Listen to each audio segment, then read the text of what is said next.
force of council officers and people already doing the work.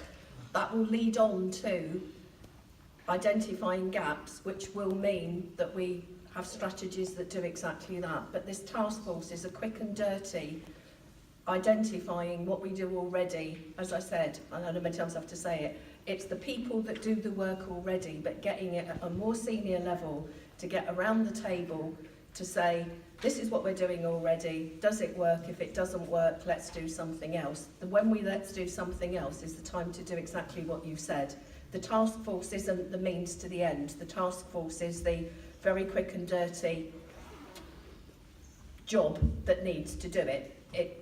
You can't have loads of people around the table with ideas when you're trying to work out what you've done already. Well, you need the right people around the table to be able to have... But they're the people that are doing the work already that will say, this is what we're doing, this is what we're commissioning, and then we move on to the next bit, which will be very quick. Does that include organisations that are already working Yes. with young people? Yes. Yeah. Can I just sum up my bit? Because I think some very interesting things were said, and this is my take on it. Are we doing enough with the right people? No, we're not. We know that, hence bringing it to a senior level and getting the right people around the table. Will it look different this time in 6 months? Yes, it will. Will it involve different people? Yes, it will. I do believe, what people have said about young people is that the majority of young people in this borough are fantastic, law-abiding, interesting, talented, wonderful young people. It is a very small majority of young people that get themselves involved in these things that end up, getting themselves into serious trouble, causing harm to other people, devastating families, devastating communities. It's a small minority, but it's a small minority that we need to have a better solution on. The stuff about leadership is absolutely right. I can't remember the guy's name for the life of me. The guy who used to be the mayoral advisor to Ken Livingstone, who ran the Hackney Academy, people might know.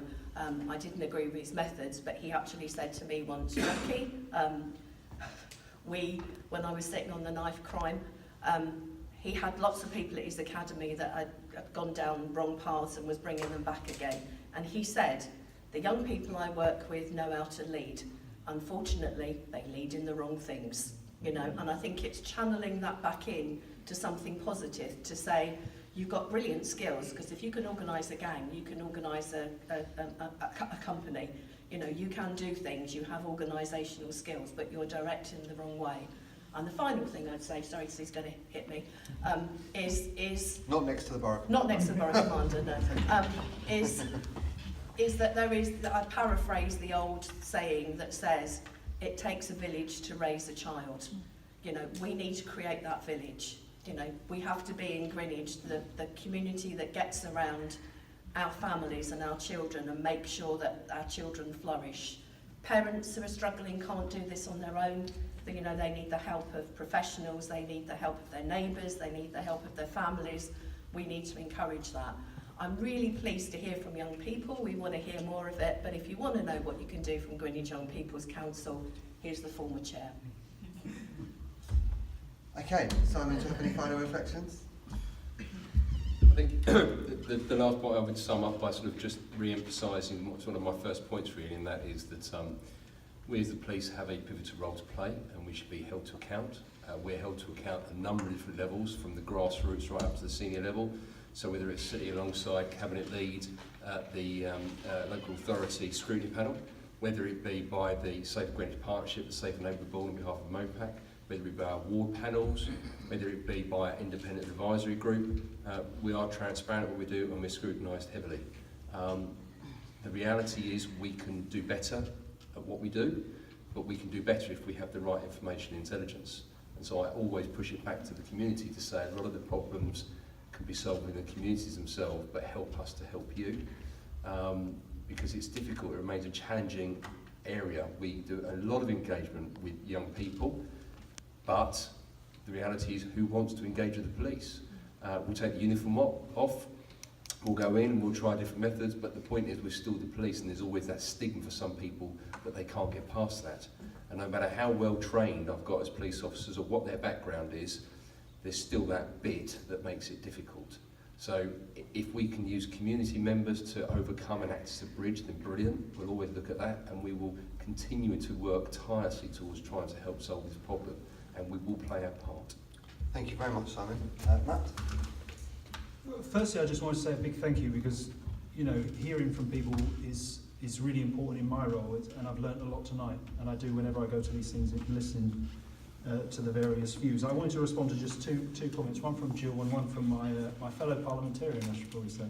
But first from Jill, I think, yes, you're right, Jill, it's not all young people. I think there is, though, still a specific problem about serious youth violence, and that does overlap with gangs and serious crime and sort of exploitation, if we're being honest. But in all of that, and the response to that, we can't stigmatise young people, absolutely. Young people, whenever you talk to them, express that view that they feel that stigmatised, and that they are just viewed by a certain way by adults just for being young. And I think that in itself is some of the background that can make it more difficult to engage with police, make it more difficult to engage with other people who are trying to solve the problem. But I think it comes back to one of my initial problems I made in terms of who leads this. I've no doubt that there are young people out there, Jill, absolutely, running events, having conversations with ideas and initiatives of their own. In a sense, if we don't know about that, and it's not even to say that I want to be involved, one of the most powerful meetings I've been to on knife crime was at the tram shed. Okay, I went to an event at the tram shed, and it was run just by young people. They ran it, and they had ex-offenders, they had people who've been in gangs and been involved in knife crimes. And they are who other young people will listen to. They're not going to listen to me, particularly, or other experts. It's got to be people who've lived and can connect. And that's why I think it's really important. It goes back to the engagement point, Jimmy. How do we run services, run initiatives that people are going to genuinely engage with and get that message across? And the second point, I thought that normalisation was a really powerful point. We can't let this be normalised.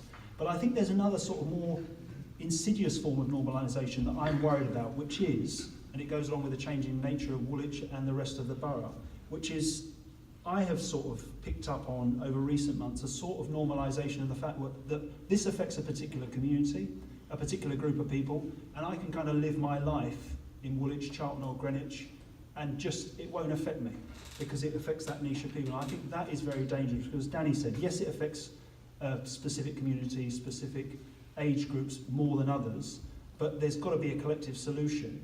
And I think there's got to be a collective sense that we're not going to put up with it. We're not going to allow it to be normalised, even though it might not directly affect me or others. It's a problem for the whole community. So once again, thank Danny. I think this is a great start. Let's have these meetings all over the place and engage those people that we need to get to as part of the conversation. Thank you, Matt. So just a few thanks from me, really. Thanks to all of you for coming. And I think that very much in my mind, on day one of being the leader of the council, is two things. A quarter of this population are under the age of 18. And if I look around the room tonight, clearly that statistic is not represented in the room.